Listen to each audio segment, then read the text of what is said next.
Tanpa mixer, cuman pakai 1 telur. Ini bakpia kukus dari ketan hitam nyoklat, enak banget ya. Masukkan dulu bahan 1, lalu aku kocok pakai Wish Idealife sampai dia itu mengembang. Kalau kalian mau pakai mixer juga boleh. Terus tambahkan tepung ketan hitam dan bahan-bahan lainnya. Takaran lengkapnya ada di caption ya. Masukkan ke dalam cetakan talam setengahnya aja, lalu siapkan steamering Idealife. Dia ini kokoh ya, ada pegangannya kanan kiri, food grade, gampang dibersihkan, gampang pemakaiannya juga. Kalian bisa dapatkan di Shopee Idealife. Panaskan kukusan lalu kukus 5 menit dulu ya moms, pakai api sedang.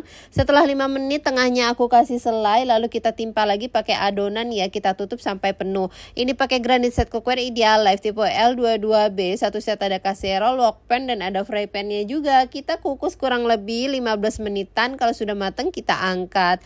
Jadi deh bakpia kukus ketan hitamnya. Ini enak banget ya moms, dia itu lumer di dalamnya dan di luarnya lembut, manis, gurih, khas ketan hitam gitu. All cookware aku beli di Idealife. Yuk bikin.